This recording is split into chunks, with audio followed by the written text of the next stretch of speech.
സ്ഥാനാർത്ഥി പട്ടികയിൽ കരുത്തു തെളിയിച്ച് കെ.സി. വേണുഗോപാൽ വിഭാഗത്തിന് സ്ഥാനാർത്ഥി പട്ടികയിൽ സമഗ്രാധിപത്യം. മുഖ്യമന്ത്രിയാകാൻ കരുക്കൾ നീക്കി വേണുഗോപാൽ. വി.ഡി. സതീശന്റെ മുഖ്യമന്ത്രി മോഹത്തിന് കനത്ത തിരിച്ചടി.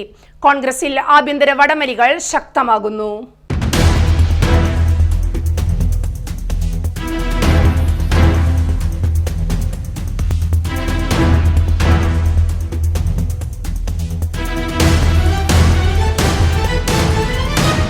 യു.ഡി.എഫിലെ സ്ഥാനാർത്ഥികളുടെ ചിത്രം ഏകദേശം വ്യക്തമായതോടെ കോൺഗ്രസിൽ സമഗ്രാധിപത്യം ഉറപ്പിച്ചിരിക്കുകയാണ് AICC. General secretary KC. Venugopal.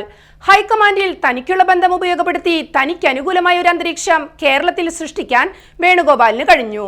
ഇതോടെ നിയമസഭാ തെരഞ്ഞെടുപ്പിനുള്ള സ്ഥാനാർത്ഥി ലിസ്റ്റിൽ വേണുഗോപാൽ ഗ്രൂപ്പിന് കൂടുതൽ പ്രാതിനിധ്യം ലഭിക്കുകയും പഴയ എ.ഐ. ഗ്രൂപ്പുകളെ വെട്ടിനിരത്തിയുമാണ് വേണുഗോപാൽ തന്റെ ശക്തി തെളിയിച്ചത്. നിയമസഭാ തെരഞ്ഞെടുപ്പിൽ യു.ഡി.എഫ് അധികാരത്തിലെത്തിയാൽ മുഖ്യമന്ത്രി കസേര ഉറപ്പിക്കാനാണ് വേണുഗോപാലിന്റെ നീക്കം. പ്രതിപക്ഷ നേതാവ് വി.ഡി. സതീശന്റെ മുഖ്യമന്ത്രി മോഹങ്ങൾക്കേറ്റ കനത്ത തിരിച്ചടിയാണ് പുതിയ സംഭവ വികാസങ്ങൾ. രമേശ് ചെന്നിത്തലയും വി.ഡി. സതീശനും നിർദ്ദേശിച്ച സ്ഥാനാർത്ഥികളിൽ പലരും ഡൽഹിയിലെത്തിയതോടെ വെട്ടിമാറ്റപ്പെടുകയായിരുന്നു. ഇതിനു പിന്നിൽ ചരട് വലിച്ചത് വേണുഗോപാലാണെന്നാണ് കോൺഗ്രസിന്റെ അകത്തളങ്ങളിൽ പുകയുന്ന വൃത്താന്തങ്ങൾ. രമേശ് ചെന്നിത്തലയുടെ വിശ്വസ്തരായ എ ഷുക്കൂർ, ബാബു പ്രസാദ്, ജോസഫ് വാഴക്കൻ, ആർ ചന്ദ്രശേഖരൻ, എൻ സുബ്രഹ്മണ്യർ എന്നിവർക്ക് പുറമെ എ ഗ്രൂപ്പിലെ പ്രമുഖരായ സോണിയ സെബാസ്റ്റ്യൻ, ജെ.എസ്. അഖിൽ, റിങ്കു ചെറിയാൻ, ജെയ്സൺ ജോസഫ് എന്നിവർ സംസ്ഥാനത്ത് നിന്ന് അയച്ച ലിസ്റ്റിൽ പേരുണ്ടായിട്ടും സ്ഥാനാർത്ഥി പട്ടികയിൽ ഇടം നേടിയില്ല. തെരഞ്ഞെടുപ്പിൽ യു.ഡി.എഫിന് മുൻതൂക്കം ലഭിച്ചാൽ എം.എൽ.എമാരുടെ പിന്തുണ കണക്കാക്കിയാകും ഹൈക്കമാൻഡ് മുഖ്യമന്ത്രിയെ തെരഞ്ഞെടുക്കുക. അതുവഴി മുഖ്യമന്ത്രിയാകാമെന്നാണ് വേണുഗോപാൽ കണക്കുകൂട്ടുന്നത്. തെരഞ്ഞെടുക്കപ്പെട്ട എം.എൽ.എമാരിൽ നിന്ന് തന്റെ വിശ്വസ്തനായ ഒരാളെ മാറ്റി അവിടെ നിന്നും ഉപതെരഞ്ഞെടുപ്പിൽ എം.എൽ.എ ആകാനാണ് വേണുഗോപാലിന്റെ നീക്കം. ഹൈക്കമാൻഡിലെ തന്റെ സ്വാധീനം ഉപയോഗപ്പെടുത്തി പടിപടിയായി കേരളത്തിലെ ഗ്രൂപ്പ് സംവിധാനത്തെ അട്ടിമറിക്കുകയായിരുന്നു വേണുഗോപാൽ ചെയ്തത്. ഉമ്മൻചാണ്ടിയുടെ മരണശേഷം എ ഗ്രൂപ്പ് ദുർബലമായി. ഇതോടെ ഭൂരിഭാഗം എ വിഭാഗം നേതാക്കളും വലിയ തോതിൽ പഴയ ഐ ഗ്രൂപ്പ് നേതാക്കളും വേണുഗോപാലിനെ പിന്തുണയ്ക്കുന്നവരായി. രമേശ് ചെന്നിത്തലയെ പിന്തുണയ്ക്കുന്ന 16 പേർ പട്ടികയിൽ ഇടം പിടിച്ചപ്പോൾ പ്രതിപക്ഷ നേതാവ് വി.ഡി. സതീശന്റെ വിശ്വസ്തരായ 8 പേർ മാത്രമാണ് സ്ഥാനാർത്ഥികളായത്.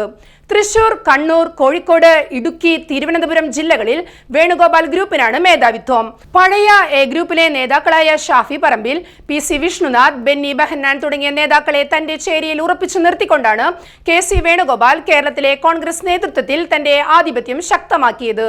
സ്ഥാനാർത്ഥി പട്ടികയിൽ മഹിളാ കോൺഗ്രസ് നേതാക്കൾക്ക് അർഹമായ പ്രാതിനിധ്യം ലഭിച്ചിട്ടില്ലെന്ന വിധത്തിൽ ഷമ മുഹമ്മദിനെ പോലെയുള്ള മഹിളാ നേതാക്കൾ പൊട്ടിത്തെറിച്ചതും ഈ സന്ദർഭത്തിലായിരുന്നു. മുൻ കെ.പി.സി.സി. President K. സുധാകരനെ പ്രകോപിതനാക്കി രംഗത്തിറക്കിയതിൽ കെ.സി. വേണുഗോപാലിന് വലിയ പങ്കാണുള്ളത്. ഇവിടെ കെ. സുധാകരനെ നിരായുധനാക്കാൻ കെ.സി. വേണുഗോപാലിനൊപ്പം വി.ഡി. സതീശനും കൈകൾ കോർത്തു. കെ.പി.സി.സി. പ്രസിഡന്റ് സ്ഥാനത്ത് നിന്ന് കെ. സുധാകരനെ മാറ്റിയതോടൊപ്പം കണ്ണൂർ രാഷ്ട്രീയത്തിൽ അദ്ദേഹത്തെ ഒതുക്കാനുള്ള നീക്കങ്ങൾ നടന്നതായി സുധാകരന്റെ അനുയായികൾ നേരത്തെ തന്നെ ചൂണ്ടിക്കാണിച്ചിരുന്നു. കഴിഞ്ഞ നിയമസഭാ തെരഞ്ഞെടുപ്പിൽ കണ്ണൂർ കോൺഗ്രസിന്റെ ശക്തി കേന്ദ്രമായ ഇരിക്കൂറിൽ സുധാകരന്റെ നോമിനിക്ക് സീറ്റ് നൽകാതെ അദ്ദേഹത്തെ അവഗണിക്കുകയാണ് ഹൈക്കമാൻഡ് ചെയ്തത്.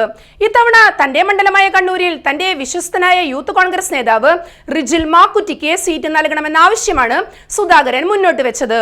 പതിവ് പോലെ ആ ആവശ്യവും നിരാകരിക്കുകയും കെ.സി. വേണുഗോപാൽ പക്ഷക്കാരനായ ടി.ഒ. മോഹനന് സീറ്റ് നൽകാൻ ഹൈക്കമാൻഡ് തീരുമാനിക്കുകയും ചെയ്തു. ഇത് ആസൂത്രിതമായി തന്നെ അപമാനിക്കാനുള്ള നീക്കമാണെന്ന് തിരിച്ചറിഞ്ഞാണ് കെ. സുധാകരൻ പൊട്ടിത്തെറിച്ചതും ദിവസങ്ങളോളം കോൺഗ്രസ് നേതൃത്വത്തെ മുൾമുനയിലാക്കിയതും. ഈ വിധത്തിൽ ഓരോ ജില്ലകളിലും തന്റെ ആധിപത്യം ഉറപ്പിക്കാനുള്ള രഹസ്യ നീക്കമാണ് കെ.സി. വേണുഗോപാൽ നടത്തിയത്. അവിടെയെന്നും സുധാകരനെ പോലെ പൊട്ടിത്തെറിക്കുന്ന നേതാക്കൾ ഇല്ലാത്തതിനാലാണ് ഈ വിധം അടിയൊഴുക്കുകൾ പുറം ലോകത്ത് എത്താതെ പോയത്. കെ.സി. വേണുഗോപാൽ നടത്തിയ തന്ത്രപരമായ നീക്കങ്ങളാൽ യഥാർത്ഥത്തിൽ തിരിച്ചടിയായിരിക്കുന്നത് വി.ഡി. സതീശനാണ്. യു.ഡി.എഫ് അധികാരത്തിലെത്തുമെന്നും മുഖ്യമന്ത്രി താൻ തന്നെയായിരിക്കുമെന്നും പറയാതെ പറഞ്ഞുകൊണ്ടാണ് കഴിഞ്ഞ കുറച്ചു കാലമായി അദ്ദേഹം പൊതുരംഗത്ത് നിറഞ്ഞു നിൽക്കുന്നത്. അതിനിടയിലാണ് ഒപ്പം നിന്നുകൊണ്ട് തന്നെ കെ.സി. വേണുഗോപാൽ പാലം വലിച്ചിരിക്കുന്നത്. കേരളത്തിലെ കോൺഗ്രസ് നേതൃത്വം ഇന്ന് നേരിട്ടുകൊണ്ടിരിക്കുന്ന പ്രതിസന്ധികൾക്ക് വലിയൊരു കാരണം മുതിർന്ന നേതാക്കൾക്കിടയിലെ ഈ വിധം അധികാര വടംവലികൾ തന്നെയാണ്. കെ.സി. വേണുഗോപാൽ ഉയർത്തുന്ന വെല്ലുവിളികളെ വി.ഡി. സതീശൻ ഏത് വിധത്തിലാകും പ്രതിരോധിക്കുക എന്നതാണ് രാഷ്ട്രീയ കേന്ദ്രങ്ങൾ ഉറ്റുനോക്കുന്നത്.